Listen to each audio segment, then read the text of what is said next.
Acompáñame a Hechos capítulo 11, versículo 26. Hechos 11, 26.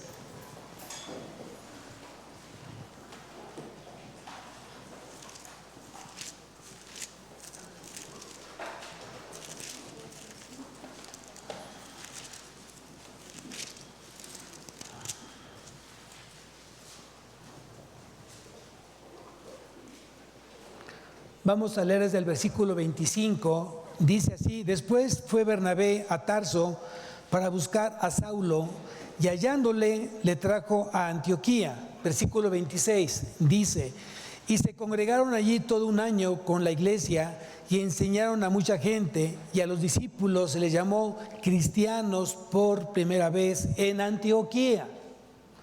El título de la predicación, anótalo por favor: ¿dónde nació el cristianismo? ¿Dónde nació el cristianismo?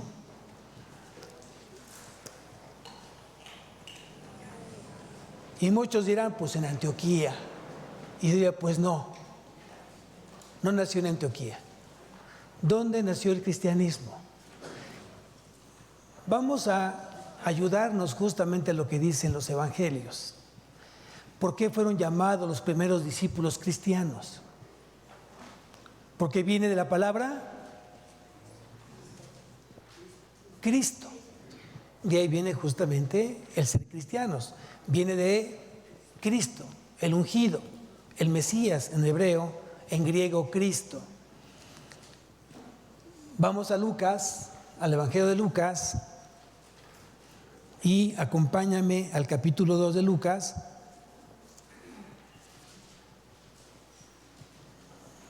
Y vamos al versículo 7, Lucas 2:7.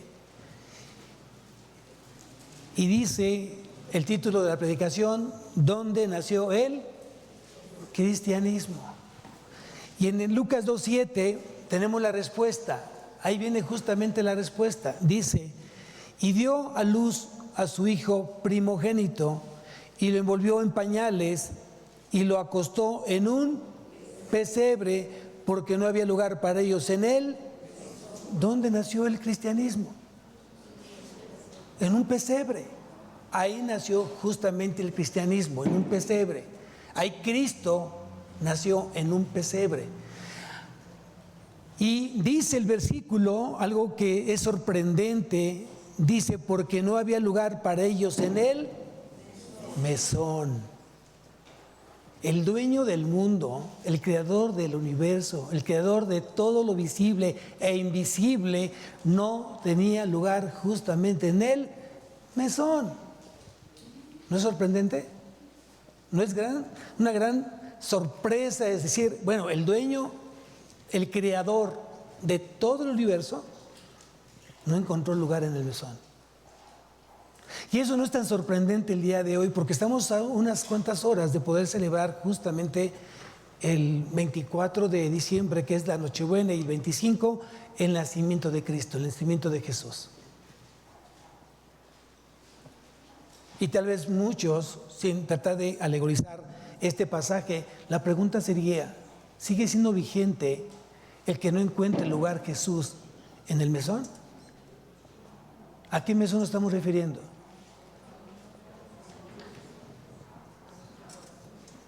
¿No? Yo pensaría que puede ser nuestro corazón, y que muchos corazones siguen negándose tener un lugar especial para Cristo, para Jesús, para que nazca ahí. Y Cristo quiere nacer justamente en cada corazón. Y año con año, hoy estamos celebrando a Jesús. ¿Cuál es la tristeza? Que Cristo no está en esta reunión del 24. Y mucha gente está más preocupada y ocupada porque haya buena cena ese día, porque haya una buena iluminación, haya ropa nueva y haya regalos, y esté bien adornada la casa con un sinnúmero de elementos navideños. Pero la pregunta es: ¿qué significa Navidad? ¿Qué significa Navidad? Significa nacimiento. Significa nacimiento. ¿Qué celebramos entonces el 24, Nochebuena? ¿Qué celebramos? Viene el nacimiento de Jesús. Y la pregunta que sería, ¿hay lugar en ese mesón, hay lugar en ese hogar para que realmente se reconozca que hace más de 2000 años Cristo vino justamente al mundo y nació en un pesebre porque venía con una misión dada por Dios? Los que estamos hoy aquí, a no ser que seas invitado y no conozcas realmente el motivo de por qué celebramos la Navidad, la mayoría sabemos que celebramos el nacimiento de Cristo. Y esto es a nivel mundial, amados. Es un evento que se hace a nivel mundial y que el mundo para por el nacimiento de Cristo. El mundo para cuando tienen que recordar la muerte de Cristo en Semana Santa. Son dos eventos importantes en el mundo. ¿Casualidad? ¿Coincidencia? Yo le llamaría diosidencia, porque Dios lo permitió. Y aún la gente sigue aún incrédula, no creyendo que realmente vino un hombre hace 2000 años o más, un poco más de 2000 años, justamente a salvar al mundo de sus pecados. Tristemente yo no preparo ningún mensaje en mi casa. Me interesa más que haya cena, que haya invitados, que haya que celebrar, que haya ponche, que haya refresco, que haya pavo, que haya pierna, que haya todos los romeritos. Eso me interesa que haya. No pueden faltar eso porque sin eso no es Navidad. ¿Cuántas veces he escuchado eso? Y por quien tenemos que celebrar justamente ese día, no importa que no esté presente, estamos nosotros festejando. Y yo cuando vi justamente este pasaje, dice, y lo acostó en un pesebre porque no había lugar para ellos en el mesón. ¡Wow! Qué fuerte cuando todavía tú sigues dudando o todavía sigues negándote en poder dejar que Cristo entre a tu vida. Él quiere entrar y tú dices, no hay lugar para ti. Hay lugar para otras cosas. Hay lugar para tener más trabajo, hay lugar para tener más dinero, hay lugar para hacer más terreno, para tener éxitos en la vida. Pero para ti no hay lugar.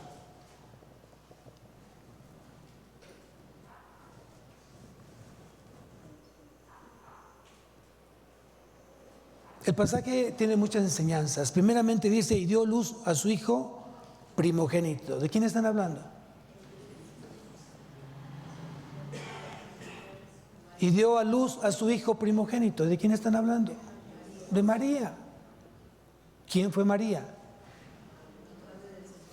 Un instrumento de Dios. María fue el instrumento de Dios que Él quiso. Él le plació justamente escoger a María, punto. No fue una gran mujer. Fue una mujer que fue llena de la gracia del Señor, como tú y como yo. Dios no busca grandes hombres, grandes mujeres. Dios no busca eso. Es su gracia de Él que está derramada en nosotros. A Dios no le importa si tienes una gran capacidad, si tienes un título, si tienes maestría, doctorado. A eso a Dios no le interesa. Porque Él le plació verte a ti con todas tus limitantes por su gracia. ¿Qué es lo que tenemos que estar hoy agradeciendo a Dios? Justamente eso, por su gracia. Hoy justamente estoy respirando, por su gracia yo camino, por su gracia tengo una familia, por su gracia tengo un techo, por su gracia tengo un sustento. Es por su gracia y misericordia. Pero aquí habla que entonces Jesús fue el primogénito de María. ¿Qué quiere decir? ¿Qué quiere decir? A ver, quiero que me acompañen, por favor, a Mateo, capítulo 13, versículo 55. Mateo 13, 55. Ve anotando todos estos pasajes porque es importante que si no tenías pensado dar un mensaje justamente el 24, tengas de dónde empezar a pensar qué puedo hablar de Jesús en esa fecha. En Mateo 13, 55, ¿ven lo que dice aquí Mateo? Dice, ¿no es este el hijo del carpintero? ¿A quién está refiriendo? A Jesús. ¿no es este el hijo del carpintero? Recuerda que José tenía un oficio, era carpintero, por eso dice que Jesús aprendió la carpintería, porque su padre le enseñó ese oficio.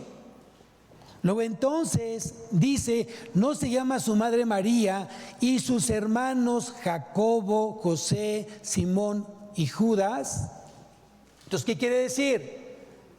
Que además de Jesús, María después tuvo más hijos, que fueron los medios hermanos de Jesús. ¿Solamente tuvo hermanos Jesús? Vamos a ver qué dice el versículo siguiente, 56. Dice, ¿no están todas sus hermanas con nosotros? Tal vez para muchos es luz. Ay, wow, y uno sabe que tenía medios hermanos Jesús, pues ya los leíste. Y no solamente tenía medios hermanos, sino tenía medias hermanas. Pero lo que dice aquí entonces Lucas, dice que María dio a Jesús como primogénito, su primer hijo, diferente de hablar de unigénito. Unigénito significa único hijo, porque de tal manera amó Dios al mundo que dio a su hijo unigénito, único hijo. Primogénito, primer hijo. Eso hay que notarlo porque seguramente te lo pueden preguntar y sepas qué responder a tal pregunta. María fue una mujer común y corriente, como tú. Iba a decir como yo, no, como tú. ¿No? ¿Qué quiere decir esto? Que María tuvo también dolores de parto como toda mamá. ¿Y dónde lo dice? Pues lo dice justamente, a lo mejor dice, estamos en Lucas capítulo 2,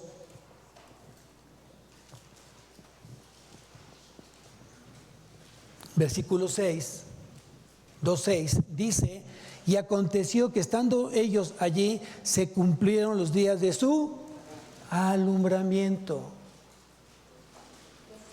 ¿Qué quiere decir? Que también estuvo Jesús en su vientre durante ¿cuántos meses? Lo normal. Alguien me puede decir, es que hay de 7 meses, hay de 8 meses. No, lo normal, 9 meses. Por lo tanto, entonces también tuvo dolores de parto. Eso lo hace justamente una mujer como tú, con esa posibilidad de tener hijos, 1, 2, y también tener dolores de parto.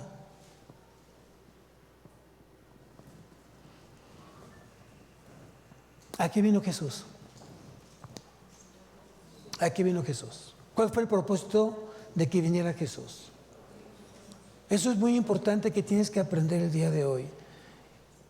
Y voy a tomar algunos pasajes que vi en la mañana. Está en la primera carta a Timoteo, capítulo 1, versículo 15.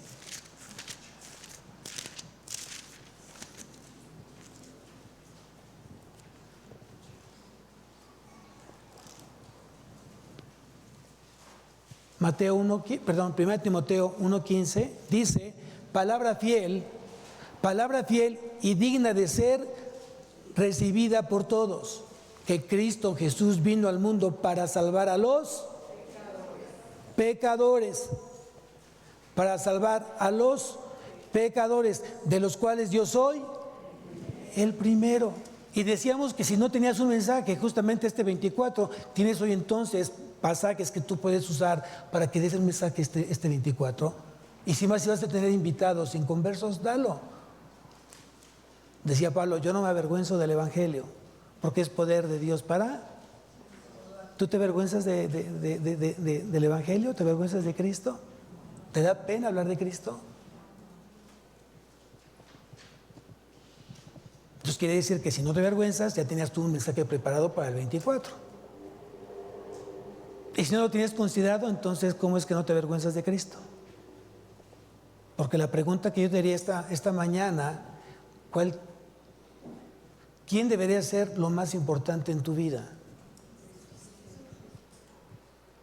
¿Tu papá? ¿Tu esposo? ¿Tu hijo? ¿Tu perro? ¿Qué es lo más importante para ti hoy? Porque de la abundancia del corazón Si tu corazón no está lleno de Cristo, entonces ¿de qué vas a hablar el 24? ¿Estamos entendiendo, iglesia? Le damos más prioridad a cosas que realmente no las tienen. Puedes no tener que cenar, puedes no tener un vestido que estrenar. Puede ser que a lo mejor no adornaste porque no te dio tiempo, no te alcanzó para poder adornar tu casa. Eso no importa, mientras Cristo esté justamente sentado en esa mesa. Es lo que tenemos que asegurarnos el día de hoy, que Cristo esté sentado en su mesa y yo con Él, en su casa, porque no es tu casa, es la casa de Él. Amén. Eso es lo más hermoso, saber que es la casa de Él, es la mesa de Él, y es la fiesta de Él, es la celebración de Él. Yo simplemente soy un invitado de ¿quién? ¿No lo han escuchado de manera diferente? Es que invitamos a Jesús aquí a mi casa. Es el invitado especial. ¿No han escuchado esa frase? Es el invitado especial. ¿Él es invitado especial? ¿No será al revés, que tú eres el invitado especial? Porque ¿de quién es la casa? ¿Quién te dio el trabajo? ¿Quién te dio la vida para que tengas trabajo? ¿Quién te dio para que tengas una escuela? ¿O ya se te olvidó que es Él? Él demanda preeminencia, ser primero en todo.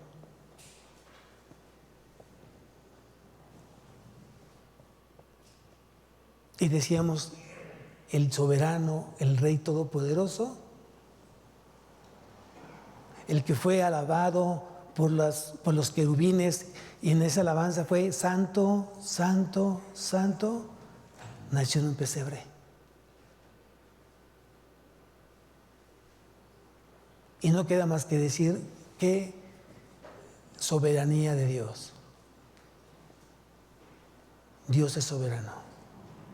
Dios es soberano. Aquí vino Jesús. Vamos a ver qué es lo que dicen los evangelios. Lucas, capítulo 19. Aquí vino Jesús. Vamos a ver qué dice Lucas 19.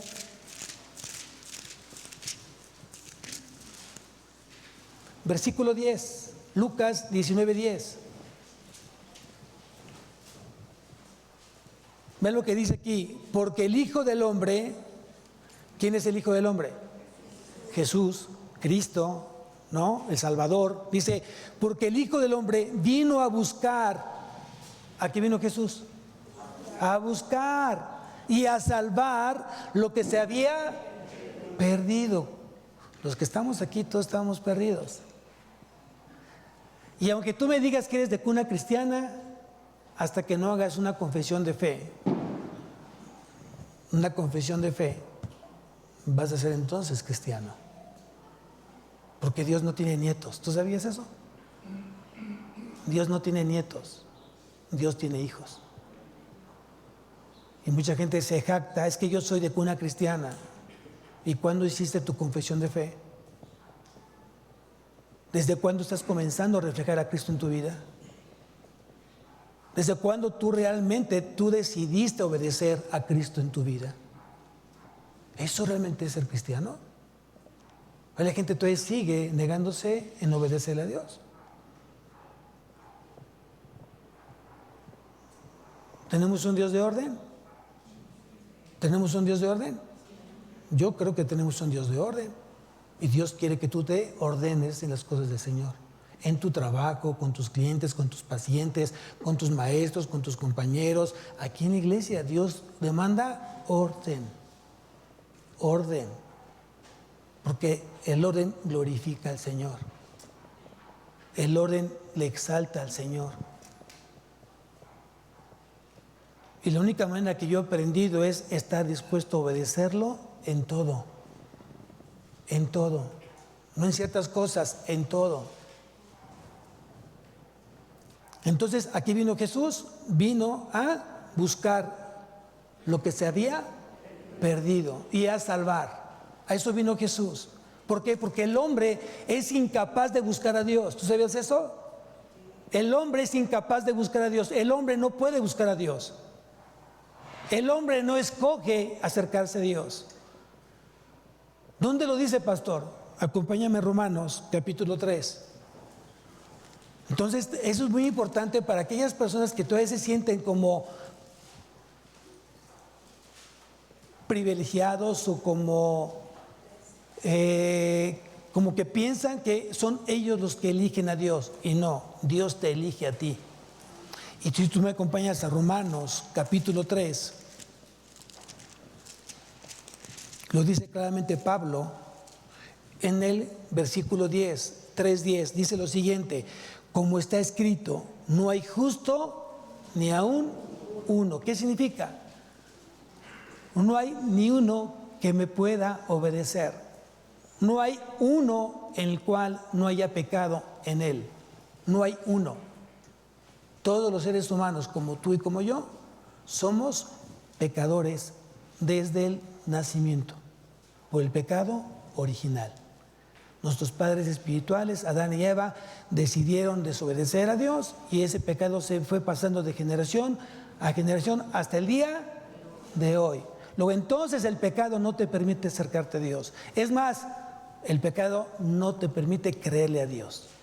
Por eso dice el siguiente versículo, versículo 11, no hay quien entienda. ¿Qué quiere decir? Que el entendimiento de los pecadores está ¿qué? Entenebrecido.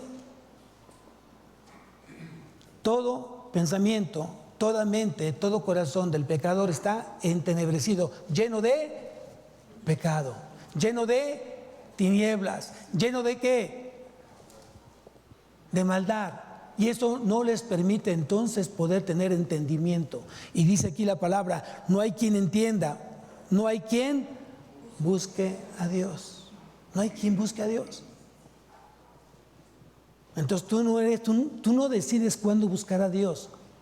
Si tú estás aquí, es porque Dios te buscó primero. Porque Dios te amó primero. ¿Tú amas a Dios? ¿Sí lo amas a Dios? Sí, porque Él te amó primero. No te sientas muy, o sea, realmente eso tienes que entenderlo. Bájale 2 rayitas a tu orgullo, a tu altivez. Eso no es así. A Él le plació buscarte, a Él le plació llevarte a que tú te das cuenta que estabas viviendo una vida de pecado.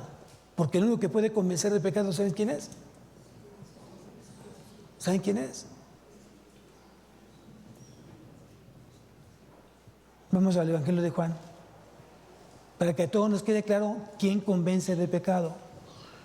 Evangelio de Juan, capítulo 16.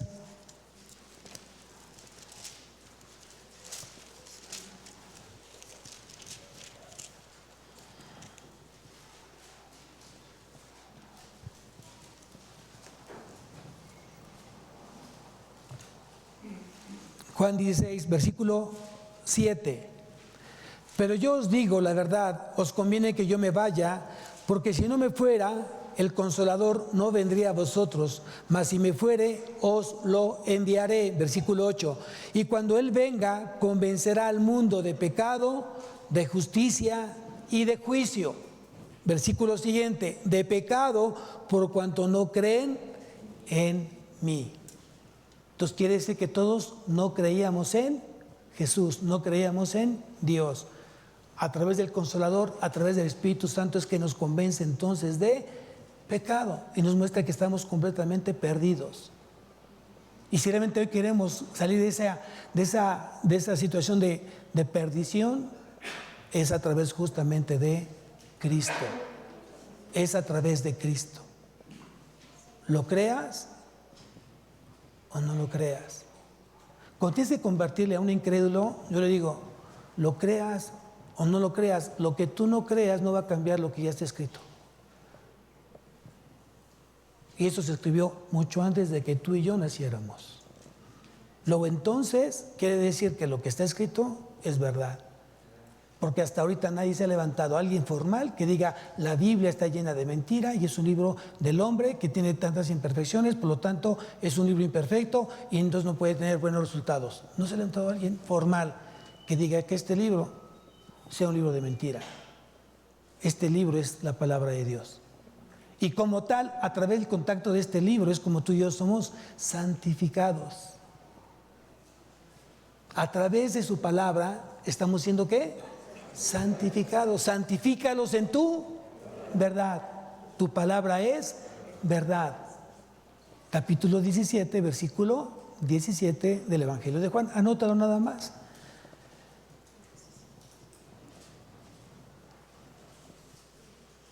Cristo ya vino, Cristo ya nació, efectivamente, y vino en plena identificación con el hombre. El hacerse hombre asume todas las limitaciones propias de la humanidad. ¿Qué significa eso?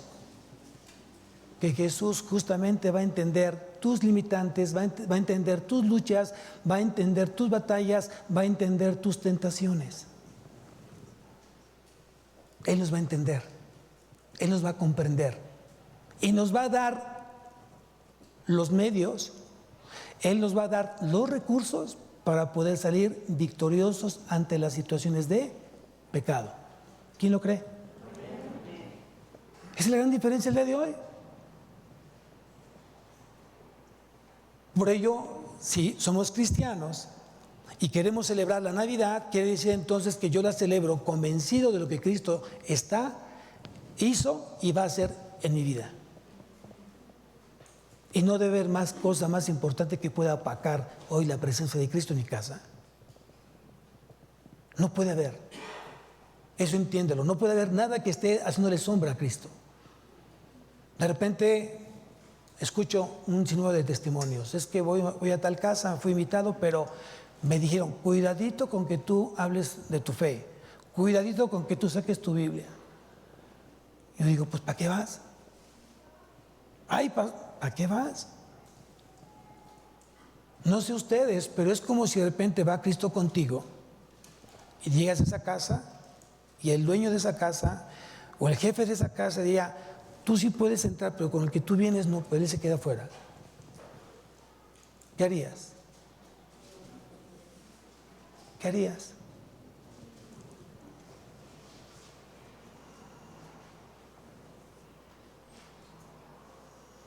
Digo, a lo mejor suena así como, ay, de película. No, cierto, es real. Es real. ¿Quieres pasar tiempo con nosotros? Sí, solo sí. No predicas tu fe. Y eres bienvenido. ¿Qué haces? Tienes que tomar decisiones que realmente hoy glorifiquen al Señor. ¿Qué es mejor? ¿Estar bien con el mundo y estar en contra de Dios? ¿O estar bien con Dios aunque el mundo no te acepte? Tú tienes que tomar una decisión.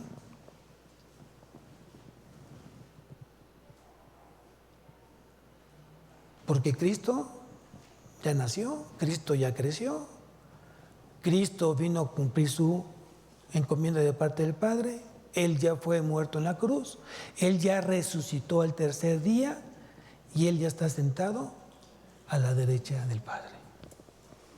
Y de nuevo vendrá por su iglesia. ¿Cuánta iglesia está aquí de Cristo?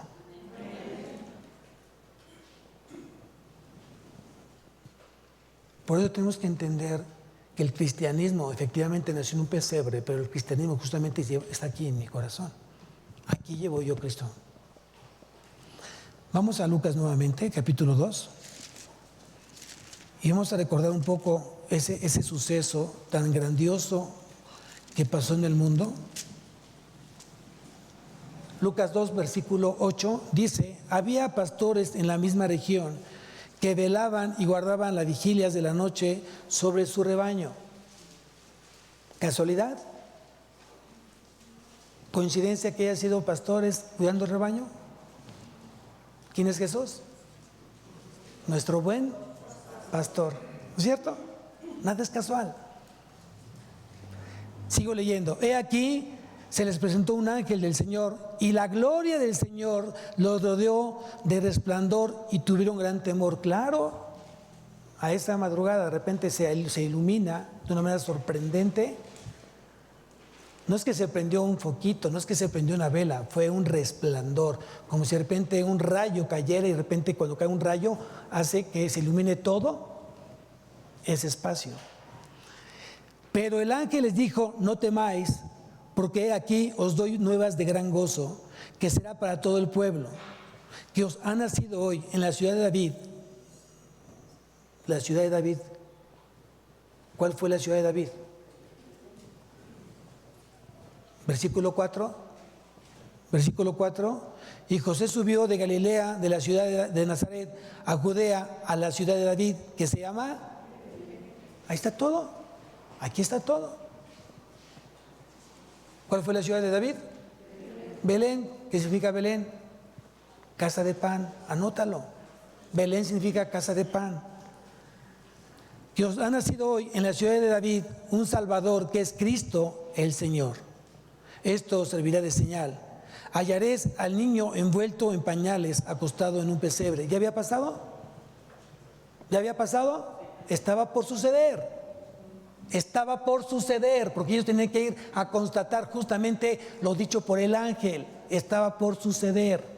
Luego entonces dice, y repentinamente apareció con el ángel una multitud de huestes celestiales que alababan a Dios y decían: gloria a Dios en las alturas y en la tierra paz, buena voluntad para con los hombres. Dicho en el original, gloria a Dios en las alturas y en la tierra paz a los hombres de buena voluntad. Es lo que dice justamente el original. Y nadie tiene buena voluntad si antes no ha nacido de nuevo. Tú no puedes llenarte de buena voluntad si antes no. Dios ya cambió tu vida, ya cambió tu corazón, ya cambió tu mente. Amén. Es la gran diferencia hoy entre seguir a Cristo de manera personal, por fe, o seguirlo de manera religiosa. Religiosa. ¿Qué hacen los ángeles? Y una multitud de huestes celestiales que alababan a Dios y decían: gloria a Dios en las alturas, en la tierra paz, buena voluntad para con los hombres. Sucedió que cuando los ángeles se fueron de ellos al cielo, los pastores se dijeron unos a otros: pasemos pues hasta Belén y veamos esto que ha sucedido y que el Señor nos ha manifestado. Esto fue lo que sucedió. Esto fue lo que realmente pasó.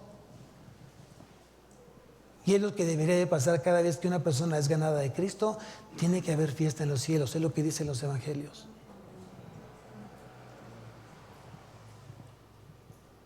Tal vez este mensaje lo he escuchado muchas veces, pero si esto no sigue impactando tu vida, si esto no te pone a meditar realmente de cómo estás llevando tu vida en Cristo, entonces simplemente vienes como un solo oidor de la palabra, mas no hacedor de ella. Y Dios no quiere más oidores, sino hacedores.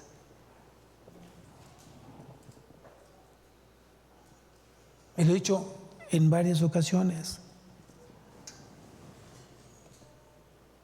Si hoy la segunda venida de Cristo, porque eso es real, esto va a suceder, no está llevándote a una vida mayor, en apartarte para Dios, en vivir una vida santa para Él, entonces no creo que haya algo más importante que eso. ¿Quién sabe que Dios nos ama? ¿Quién lo sabe? ¿Sí? ¿Lo saben? Dice que Dios nos ama y que Dios nos amó, que no escatimó ni a su propio Hijo. Vamos a Romanos, capítulo 8.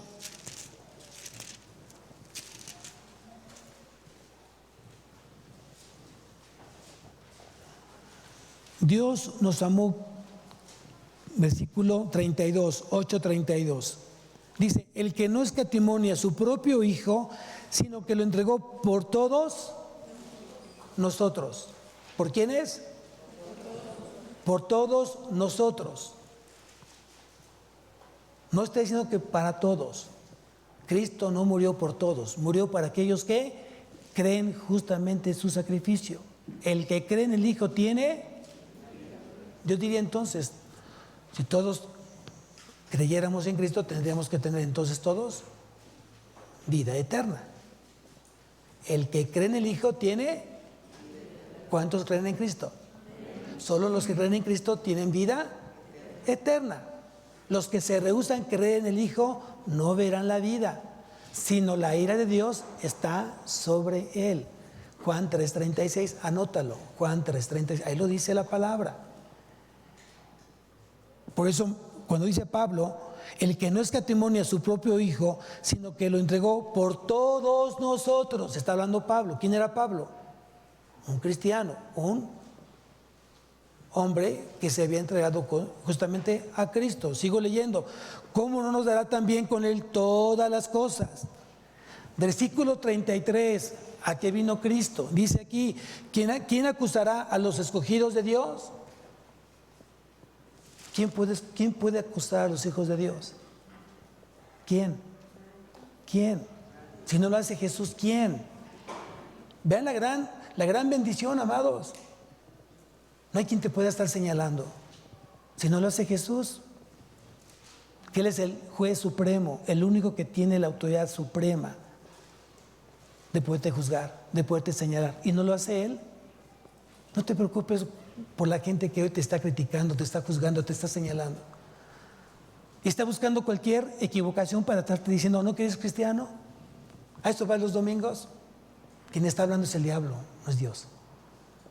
Cuando Dios te habla, tú te corriges, te arrepientes, pides perdón y cambia entonces tu forma de vida.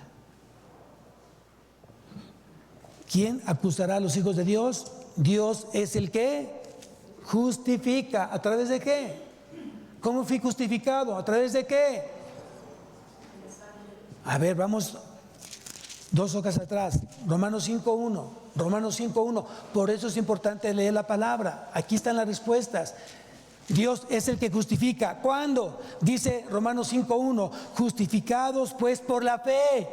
Otra vez, solamente aquellos que creen. Aquellos que no creen no pueden ser justificados, no pueden ser perdonados, no pueden tener vida eterna. Pastor, ¿qué duda la palabra? No lo digo yo, lo dice la palabra. No me mires en mi feo. Esto dice la Biblia. Justificados pues por la fe, tenemos ¿qué? Paz para con Dios por medio de nuestro Señor Jesucristo. Estamos en el capítulo 8 de Romanos, versículo 1. Romanos 8:1, ¿qué dice? Ahora pues ninguna condenación hay para los que están ¿en quién? En Cristo Jesús, los que no andan conforme a la carne. Aquí es un filtro muy hermoso, porque mucha gente dice, yo creo en Cristo, yo creo en Jesús, yo creo en mi Salvador, yo creo que es el Hijo de Dios. Mucha gente lo dice. Yo escucho que mucha gente lo dice. Pero viene un segundo filtro. Dice, los que no andan conforme a la carne. Ese es un buen filtro. Además de la fe, y si yo tengo fe en Cristo, el primer filtro dice, los que no andan conforme a la carne.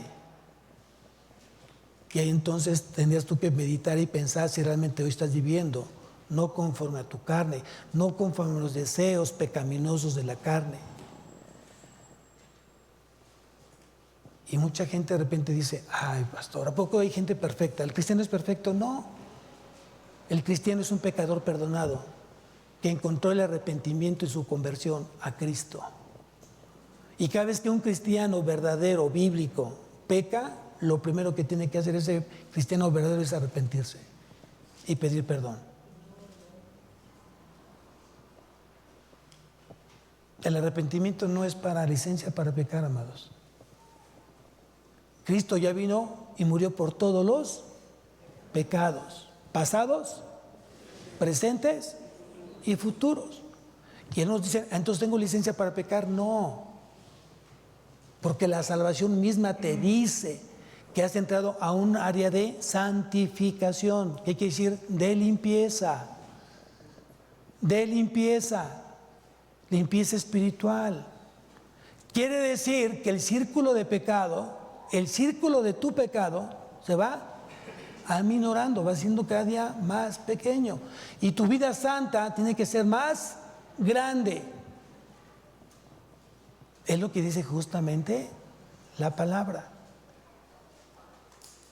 Por eso creo que tenemos que demostrar a través de la Biblia que somos cristianos bíblicos y que hay un arrepentimiento genuino en nuestras vidas. Es muy fuerte cuando alguien dice, soy cristiano, y sigue con la amante, sigue acostándose con la novia, sigue acostándose con el novio, sigue viendo pornografía, sigue emborrachándose, sigue fumándose, sigue alcoholizando, sigue mintiendo, sigue engañando, sigue robando. Eso no es un cristiano, es un cristino. Es una gran diferencia entre cristiano y cristino. No ensucies el nombre de Jesús. No lo ensucies.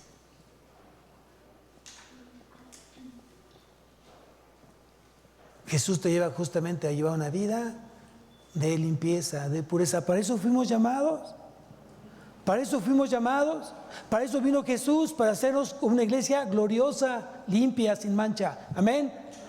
Vamos a Efesios. Y ya me enojé. Efesios capítulo 4.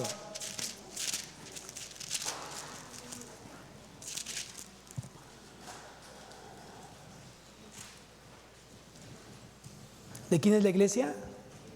¿Del pastor? ¿Del buen pastor?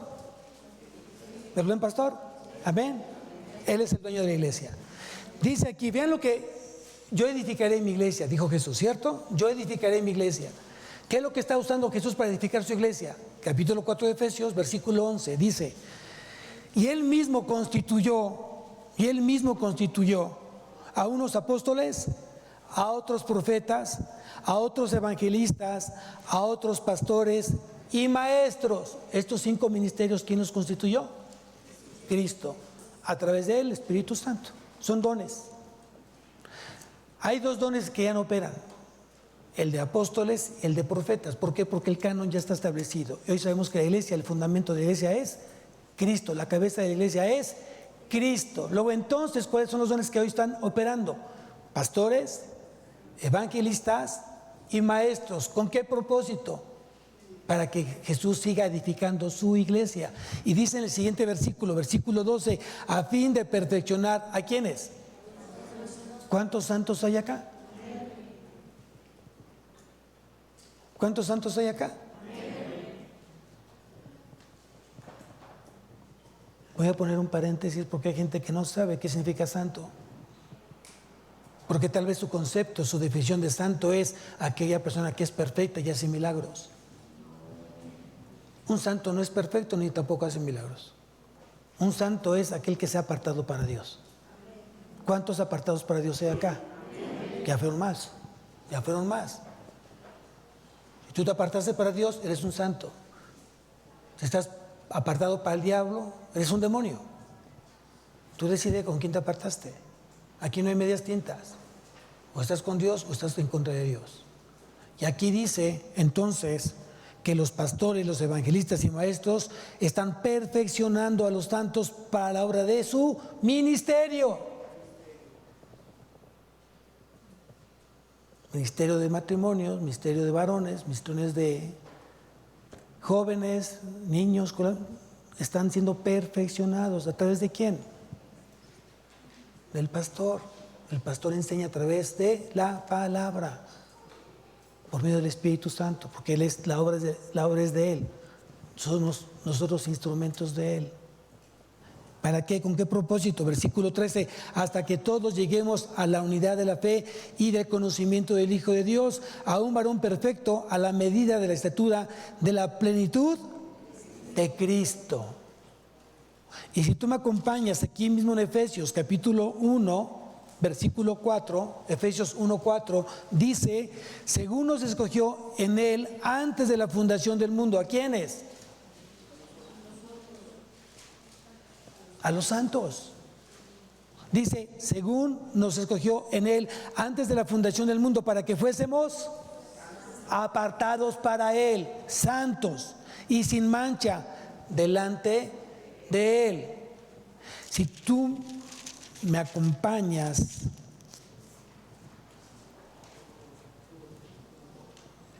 al capítulo 5 de Efesios.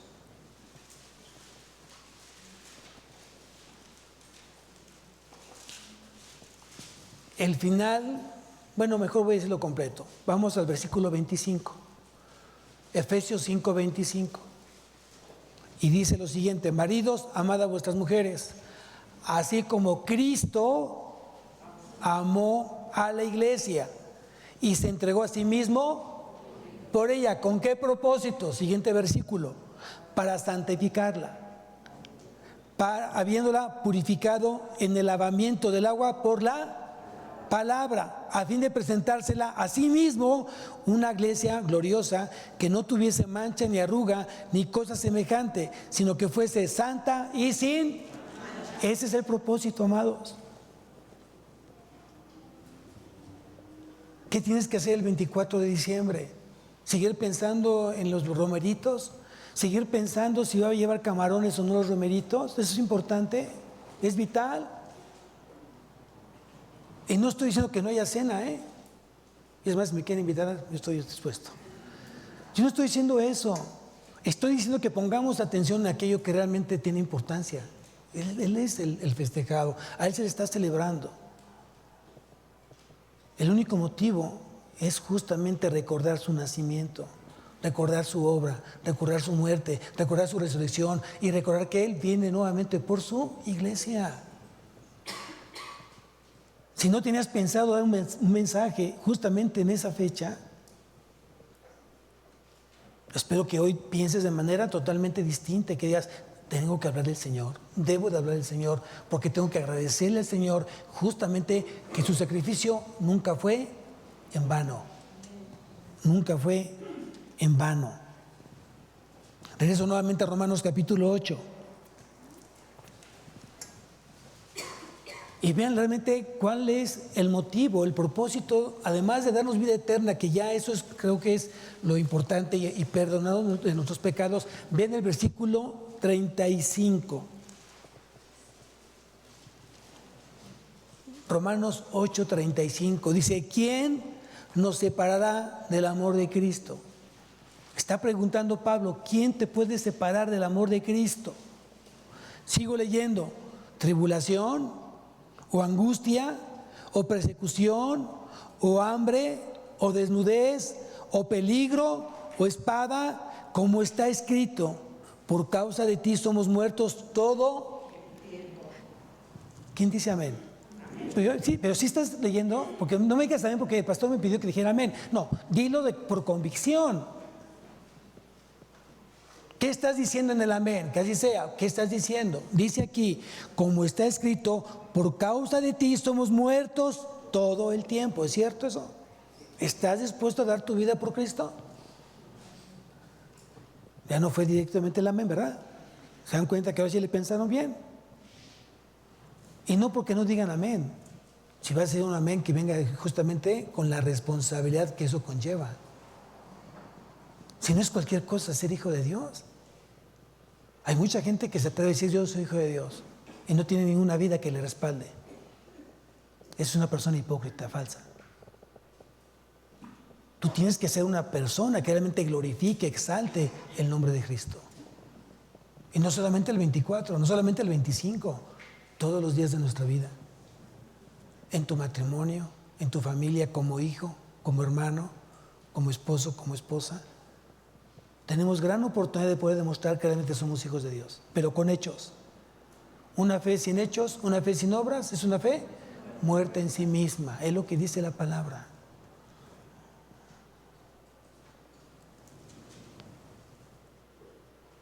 ¿Quién es Jesús? ¿Quién es Cristo? Filipenses, capítulo 2.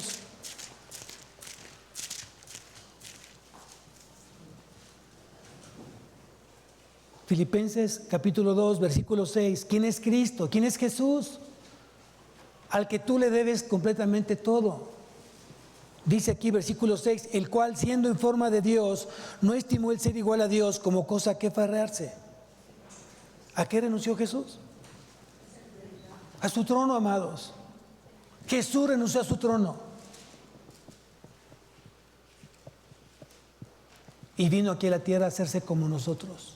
Tomó justamente la imagen de nosotros. Dice aquí: sino que se despojó a sí mismo, tomando forma de ¿qué? De siervo, hecho semejante a los hombres. Entonces vino como siervo, vino a servir, no para ser servido. Él es Jesús, Él es el Cristo, Él es nuestro Señor y Salvador, Él es. Y estando en la condición de hombre, se humilló a sí mismo, haciéndose obediente hasta la muerte y muerte de cruz. ¿Cuántos obedientes hay acá?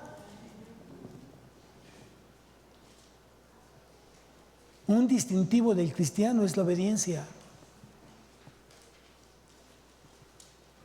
Un cristiano que le dicen, no te puedes estacionar ahí, no te estacionas, aunque tú para ti sea un lugar apto para estacionarse. Si alguien te dice que no, es no y punto, no averigües, obedece.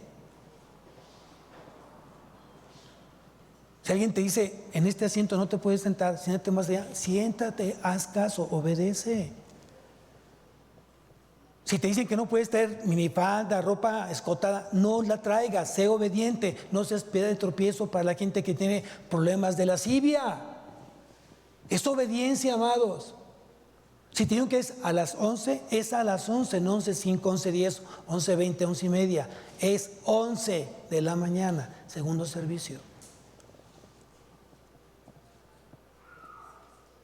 Tenemos un Dios de orden. Nos guste o no nos guste.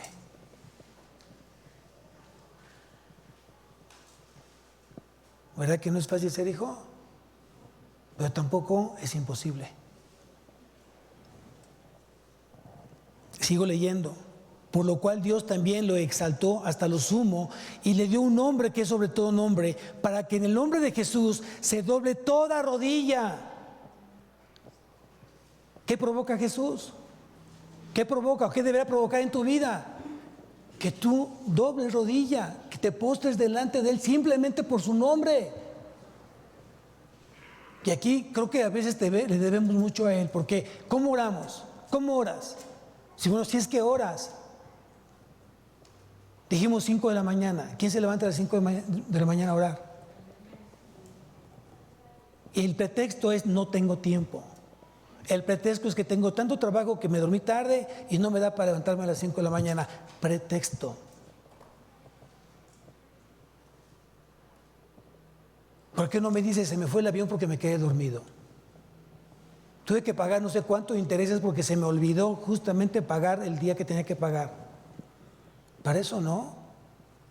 Tienes que recibir una promoción y te dijo el jefe, tienes que estar a punto porque se va a dar una ceremonia para darte la promoción frente al equipo de trabajo. ¿Y cuándo vas a decir, ay, se me olvidó? Ese día te van a contratar, necesito que llegues temprano, bien vestido, bañado. Ay, se me olvidó. Eso no pasa.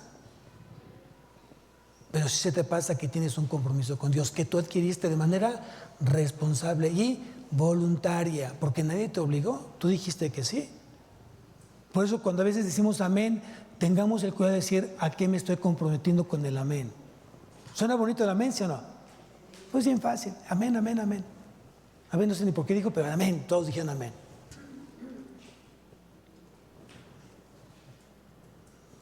Para que en el nombre de Jesús se doble toda rodilla, de los cuales están en los cielos, en la tierra y debajo de la tierra, y toda lengua confiese que Jesucristo. ¿Qué vas a confesar el 24? Si no te has pensado confesar a Jesús, confiésalo. Habla de Él, presúmelo. Pon el nombre en Jesús en alto. Y deja que Él se glorifique a través de tu fe. A través de tu fe. Y toda lengua confiese que Jesucristo es el Señor, para gloria de Dios Padre. Regresamos nuevamente a Romanos. ¿Quién es Jesús? ¿Debo de predicar a Jesús?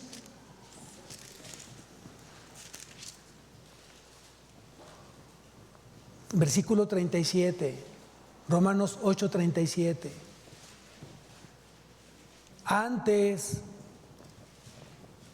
en todas estas cosas, ¿cuáles cosas?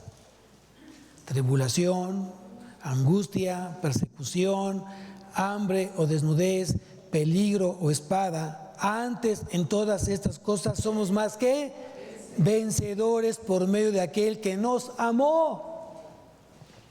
Cristo te ama. Y el amor de Cristo es incondicional. Él no espera que tú lo ames. Él ya te amó desde antes de que tú llegaras a este mundo. Eso grábatelo en tu mente, en tu corazón. Él ya te amaba mucho antes de que tú y yo estuviéramos en este mundo. Por lo cual estoy seguro de que ni la muerte, ni la vida, ni ángeles, ni principados, ni potestades, ni lo presente, ni lo porvenir, ni lo alto, ni lo profundo, ni ninguna otra cosa creada nos podrá separar del amor de Dios que es en Cristo Jesús, Señor nuestro. Si esto no te lleva a predicar a Cristo, entonces perdóname, no crees en Él. No lo tienes a Él.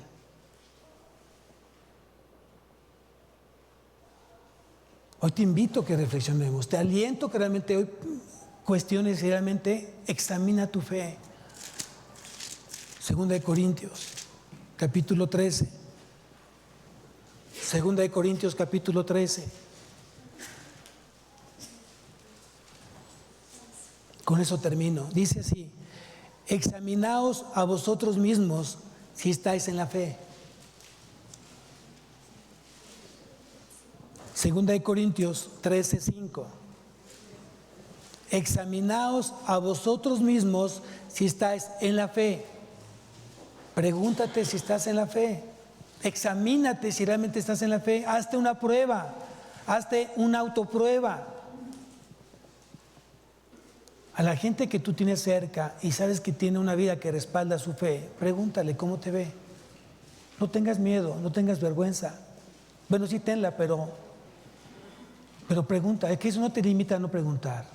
Tal vez la respuesta no te va a gustar, pero tú sabes que no va a ser la que tú estás esperando si tú le preguntas a alguien que realmente te va a decir la verdad, pero porque te ama, no para juzgarte, no para criticarte. A veces cuando tú tienes que preguntarle a tu hijo: hijo, ¿me amas? ¿Por qué me amas? ¿Cómo sientes que estoy como papá? Dime. Cuando tú das una pregunta tan abierta y das la autoridad para que tu hijo pueda sacar lo que hay dentro de tu corazón, tal vez no te guste lo que vas a escuchar, pero va a ser de mucha edificación para tu vida. Si tu esposo le preguntas, si tu esposa le preguntas, tal vez la respuesta no va a ser la que tú esperabas, pero va a ser en ti algo que tenga que llevarte a la corrección, a corregir aquello que no está siendo agradable a los ojos de Dios. Y aquí es muy clara la palabra, cuando dijo Pablo: examinaos a vosotros mismos si estáis en la fe, probaos a vosotros mismos, o no os conocéis a vosotros mismos que Jesucristo está en vosotros, a menos que estéis, ¿qué dice ahí? Ojalá que no te repruebes tú mismo el día 24.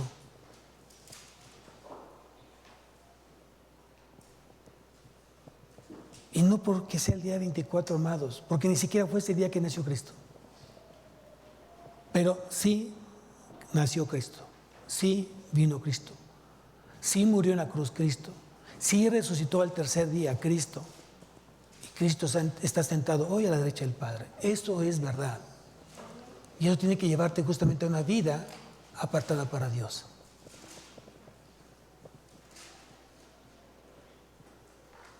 Estamos tratando de tener este edificio lo más cómodo posible para que sigan llegando más y más corazones. Y estamos orando por ello. Pero si yo no me estoy preparando como iglesia para recibir esos corazones, de nada sirve, amados. Han llegado muchos corazones. Últimamente, si hiciéramos el recuento de este año, ¿cuántos corazones ha enviado Dios a este lugar? Realmente se impactarían. El problema es que no estoy siendo preparado, no me quiero preparar para poder recibir esos corazones y mantenerle en seguimiento continuo a esos corazones.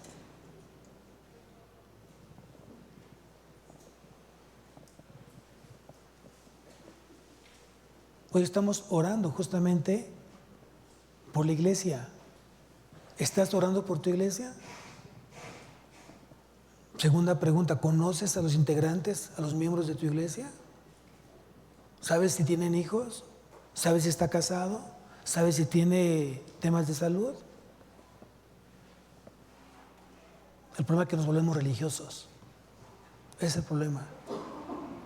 Y vienes para pasar el rato simplemente. Y no vienes con un corazón deseoso de escuchar a Dios y que Dios hable a tu vida de tal manera que empiece a corregir aquello que tenga que ser corregido. Piénsalo. El cristianismo no solamente es ocupar un asiento los domingos. El cristianismo te demanda justamente parecerte más a Cristo. En todas las áreas de tu vida. Yo ruego que realmente sea un 24 diferente. Un 24 que realmente sea exaltado el Señor. Pero no solamente ese día. Todos los días de tu vida. Seas joven o no tan joven. Todos tenemos esa responsabilidad. Amén. Vamos a levantarnos, iglesia.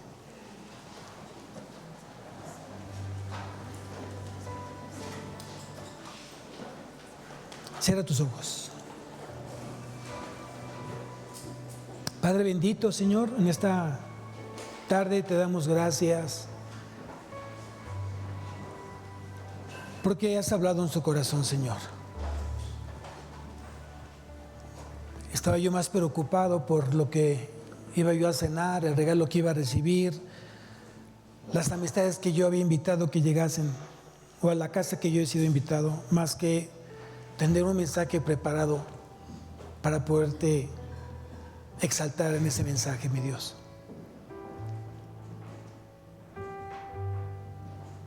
El mensaje es claro. Hoy tú demandas ser el primero en nuestras vidas. Debemos ser agradecidos porque la palabra es clara, de la abundancia del corazón habla la boca. Y si yo no tengo un corazón abundante de Cristo, de su palabra, entonces ¿de qué voy a hablar? Si no está ocupado mi corazón de ti, Señor, está ocupado de otras cosas que nada se parecen en ti. Señor, yo te pido que tú sigas tocando corazones, que nos sigas llevando justamente como iglesia a meditar, a reflexionar y a tomar decisiones que realmente puedan llevarme a una reflexión de un cambio de vida.